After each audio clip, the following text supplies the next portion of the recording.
a relation R on a set A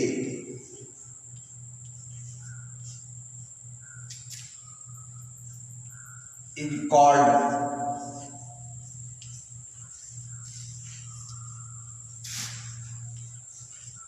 symmetric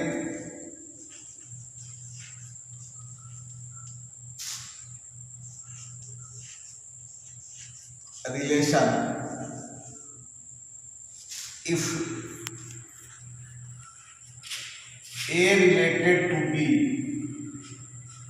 implies B related to A।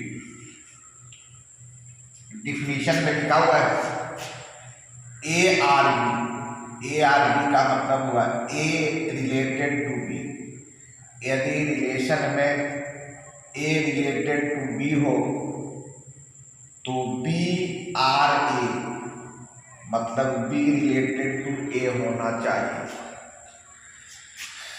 A related to B हो तो B related to ए होना चाहिए। यदि ऐसा होगा तो रिलेशन सिमेट्रिक होगा और यदि ऐसा नहीं होगा तो रिलेशन सिमेट्रिक नहीं होगा। ए आर बी का मतलब हुआ A related to B, B R A का मतलब हुआ B related to A.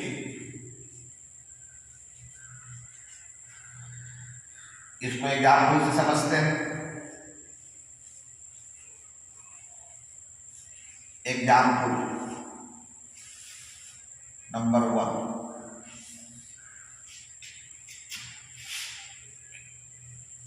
Late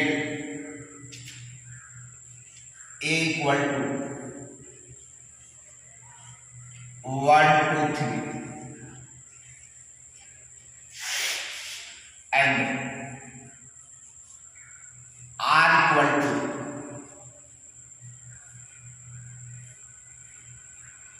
1 2 2 1।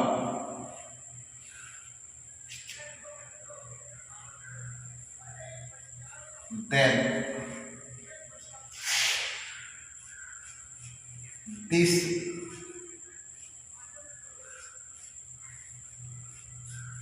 relation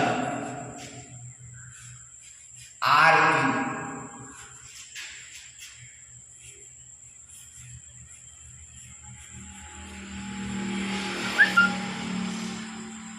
symmetric relation।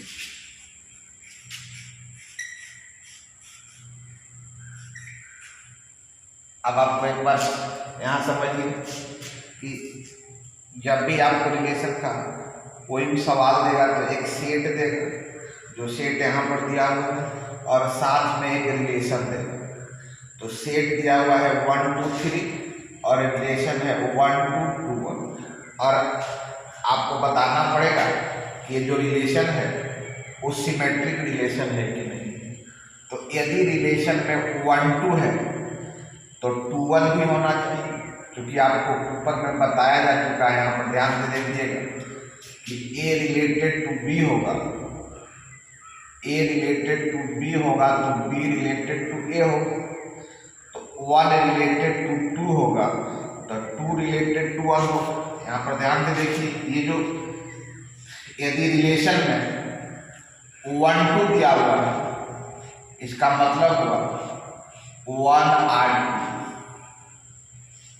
2 1 दिया हुआ है इसका मतलब हुआ 2 R 1।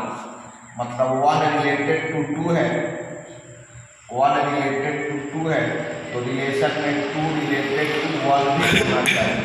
तो आप देख रहे हैं कि 1 रिलेटेड टू 2 है और 2 रिलेटेड टू 1 है, इसलिए ये जो रिलेशन होगा R वो सिमेट्रिक रिलेशन होगा।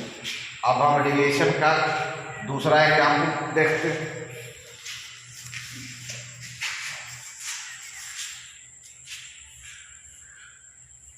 Late A equal to 1 2 3 and R equal to 1 2 2 1 2 3 3 2. Then this relation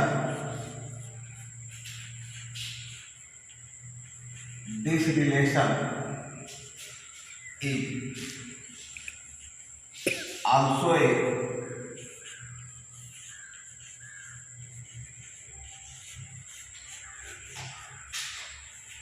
symmetric relation.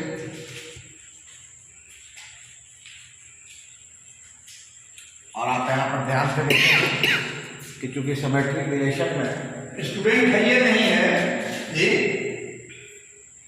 Symmetric relation में आपको दिखाना है सेट दिया हुआ है जो कि पिछले क्लास का जो सेट लिए थे वही सेट है और रिलेशन यहाँ पर अलग हो गया है।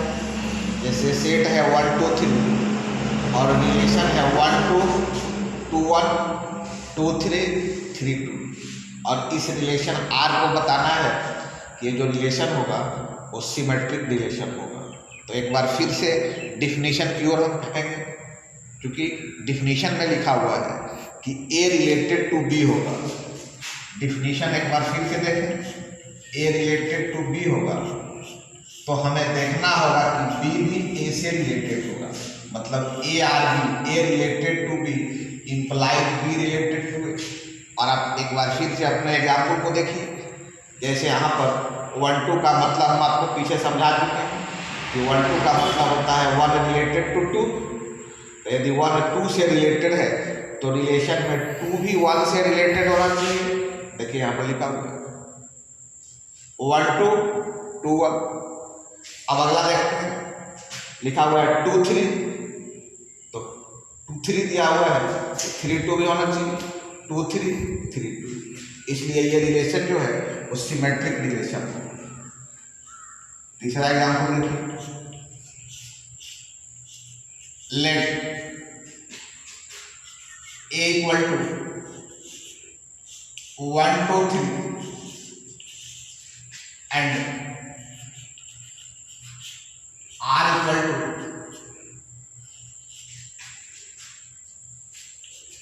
1 2 2 1 1 1 2 2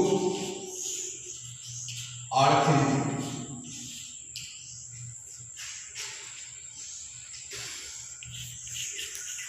This relation is a symmetric relation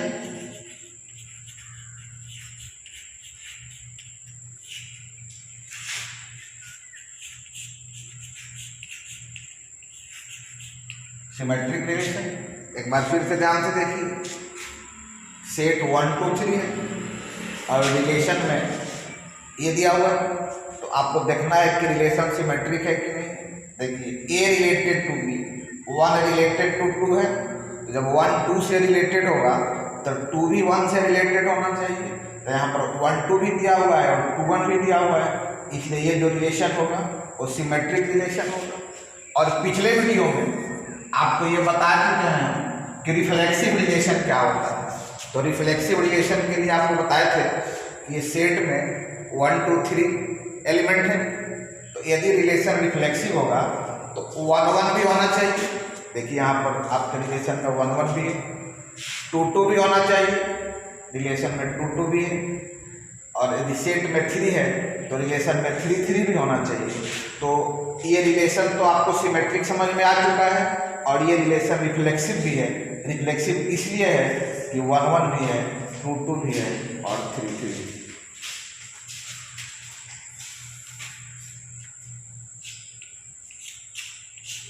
चौथा एग्जाम्पल देखिए, late A equal to 1 2 3 and r equal to 1 1 2 2 2 3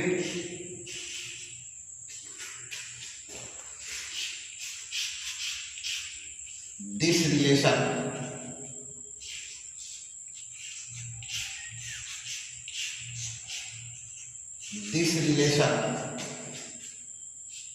is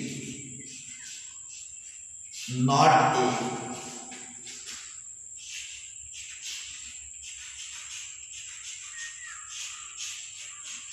symmetric relation.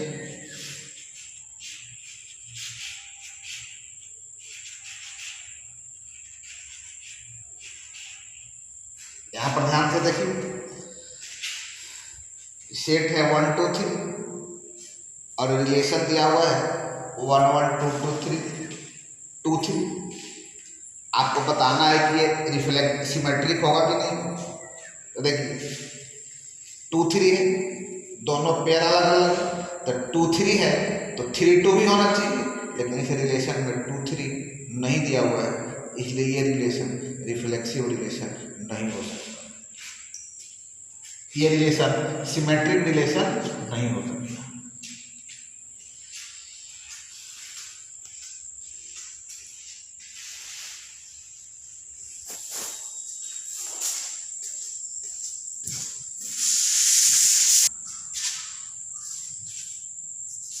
Transitive relation,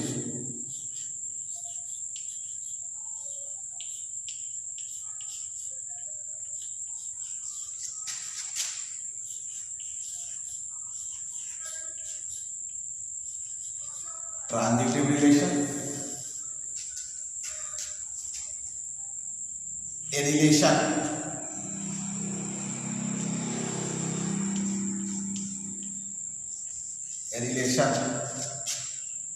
R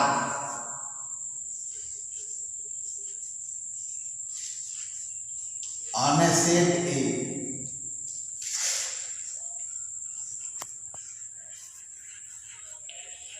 is called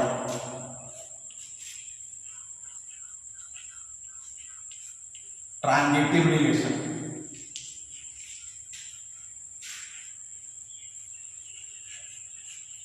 Transitive relation. If A R B, A related to B, B related to C, implies A related to C. A related to B, B related to C, A related to C. A related to B का मतलब हुआ कि A B से related है, B related to C का मतलब हुआ B C से रिलेटेड है। तो यदि आपको रिलेशन ट्रांजिटिव देखना होगा तो आपको देखना होगा कि A related to B, B related to C, ये बी और ये बी दोनों खत्म हो जाएगा, इसका ए बचेगा, इसका सी बचेगा, ए रिलेटेड टू सी होगा। और यदि इस प्रकार का रिलेशन होगा तो उसे बोलेंगे ट्रांजिटिव रिलेशन।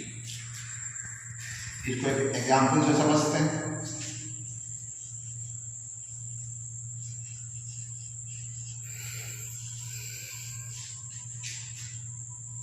पहला एग्जाम्पल देखिए कि let A equal to 1 2 3 and R equal to 1 2 2 1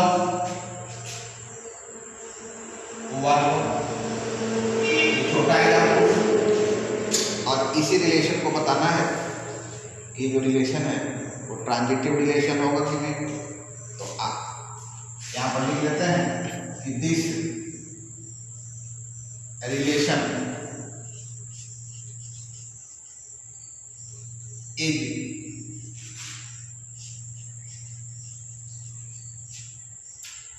transitive relation. अब इसे समझना है, ये जो रिलेशन है वो ट्रांजिटिव है। किस प्रकार, एक बार फिर से आप अपने डिफिनीशन को ध्यान से देखें। तो डिफिनीशन में दिया हुआ है कि A related to B related to C, then A related to C. मतलब यदि आपको ट्रांजिटिव रिलेशन बताना होगा तो आपको दो पेयर बनाना पड़ेगा, और दो पेयर बनाएंगे। किस प्रकार का बनाएंगे पेयर? तो ऐसे पेयर बनाएंगे जिसका लास्ट वाला पहले का लास्ट वाला और दूसरे का फर्स्ट वाला दोनों से। जैसे आप यहाँ ध्यान से देखेंगे तो यहाँ पर लिखा हुआ है ए आर बी फर्स्ट हो गया, वही लास्ट वाला इसका बी है और इसका फर्स्ट वाला बी है, तो दोनों बी खत्म हो जाएगा, ए और सी बचेगा, तो ए रिलेटेड टू सी हो गया। अब आप इसे यहाँ ध्यान से देखिएगा तो 1 रिलेटेड टू 2 है और 2 रिलेटेड टू 1 है। तो आप यहाँ देखिए इसका लास्ट वाला 2 है और इसका फर्स्ट वाला 2 है। अब ये दोनों 2 खत्म होगा, बच जाएगा 1 1। तो हमें देखना होगा कि जो रिलेशन है उसमें 1 1 है कि नहीं। तो आप यहाँ पर ध्यान से देखेंगे तो इसमें 1 1 भी दिया हुआ है। इसका मतलब ये हुआ कि ये जो रिलेशन है वो ट्रांजिटिव रिलेशन है।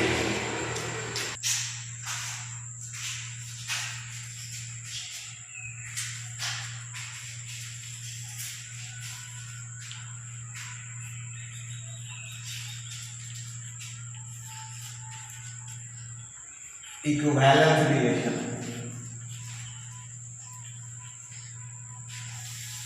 Equivalence relation, a relation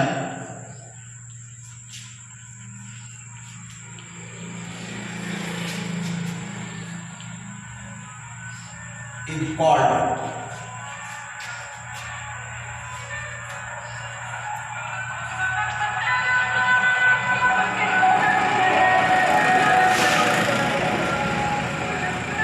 equivalence relation if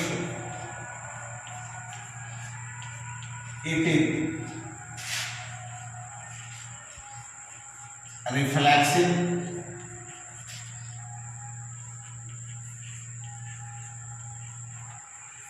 symmetric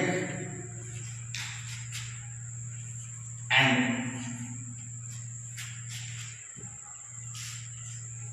transitive।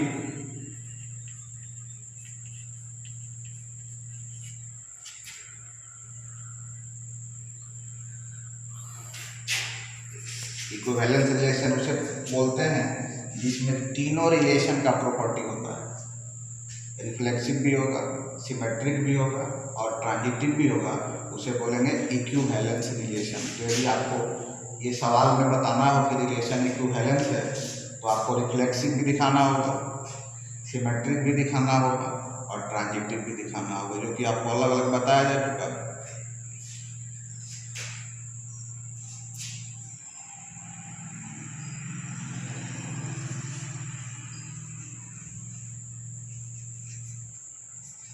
Domain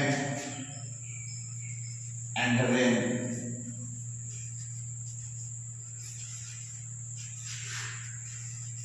of a relation.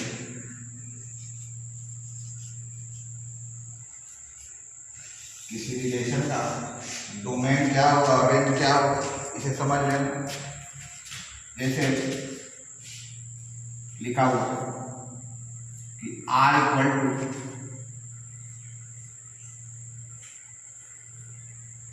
1 1 1 2 2 1 और आपसे पूछे कि बताइए ये जो रिलेशन है इसका डोमेन क्या है।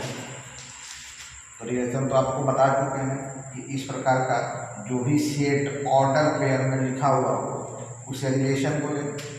अब जब रिलेशन बोलेंगे तो उस रिलेशन का जो फर्स्ट एलिमेंट होगा, जैसे यहाँ 1 लिखा हुआ है, ये 1 लिखा हुआ है, ये 2 लिखा हुआ है, तो यदि इसका डोमेन लिखना होगा, डोमेन इक्वल टू 1 1 2, लेकिन ये सही नहीं लिखा हुआ है क्योंकि सेट में एक एलिमेंट को 2 बार नहीं लिख सकते हैं।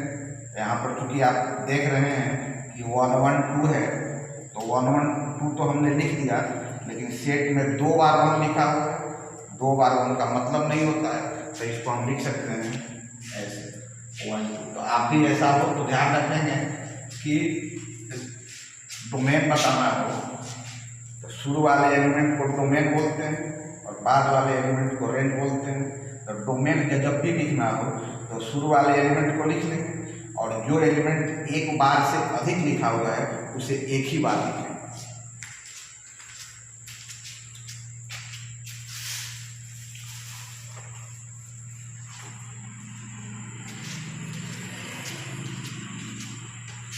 अब यहाँ पर रेंज बताना,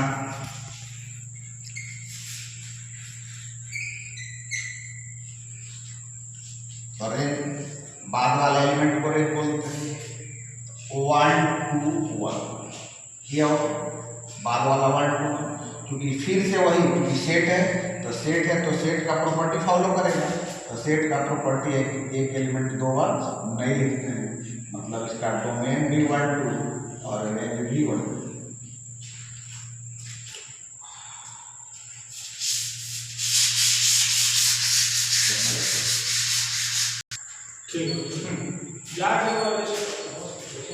R इक्वल टू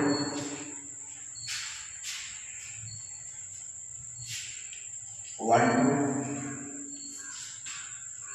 3 4 5 6। इसमें बताना है कि डोमेन क्या हो। Domain of R equal to, पिछले भी सवाल में आपको बता चुके थे कि फर्स्ट एलिमेंट को डोमेन बोलते हैं, तो 1 3 5 डोमेन हो जाएगा। 1 3 5 डोमेन हो।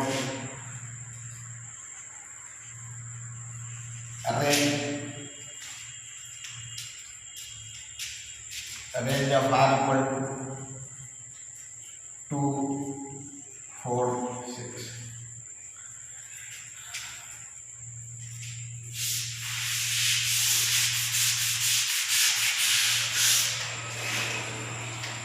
थोड़ा सा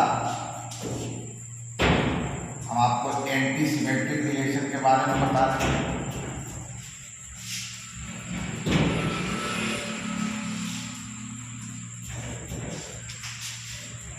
एंटी सिमेट्रिक रिलेशन ये इसलिए बता दे रहे हैं कि चूंकि आपके 12th के सिलेबस में नहीं है, लेकिन यही मेन के सिलेबस में कभी कभी पूछ लेता है। जैसे देखिए relation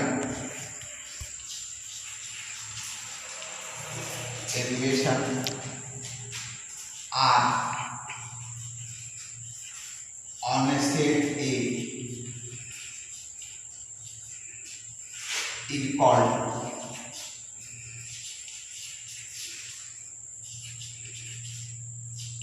antisymmetric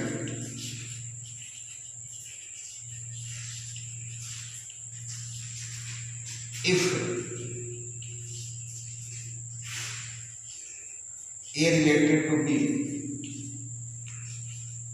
B related to A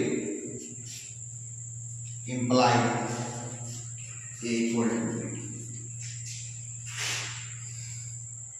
एक एग्जाम्पल ले लेते हैं।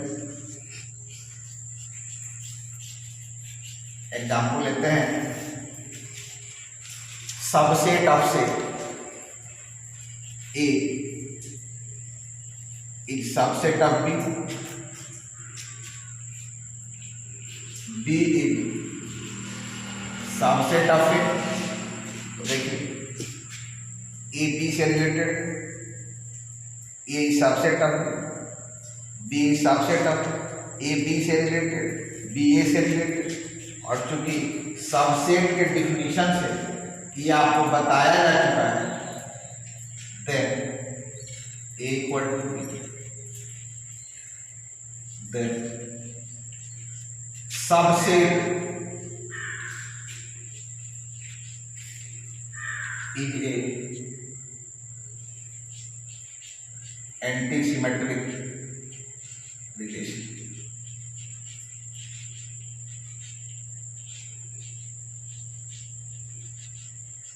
और ये आपका लेक्चर 1, लेक्चर 2, लेक्चर 3 और लेक्चर 4 सब में आपका थ्योरी हो गया। अब इसके बाद एनसीईआरटी का सॉल्यूशन बचता है, तो अब अगले वीडियो में एनसीईआरटी का सॉल्यूशन स्टार्ट किया जाएगा। एक बार पूरे सवाल बनाने के पहले एक बार फिर से सारे थ्योरी को दिमाग में बैठा लेंगे।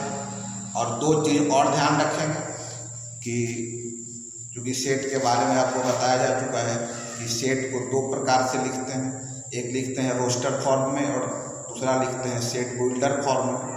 तो यदि रिलेशन का सवाल बनाना है तो सबसे फर्स्ट में आपको कोशिश यही करना होगा कि जो भी सेट बिल्डर फॉर्म में दिया हुआ है उसे रोस्टर फॉर्म में लिख लें, और रोस्टर फॉर्म में लिखने के बाद आप आराम से रिफ्लेक्सिव, सिमेट्रिक और ट्रांजिटिव बता सकते हैं। और वैसा सेट जो रिफ्लेक्सिव भी हो, सिमेट्रिक भी हो, ट्रांजिटिव भी हो, उसे इक्विवेलेंस रिलेशन बोलते हैं।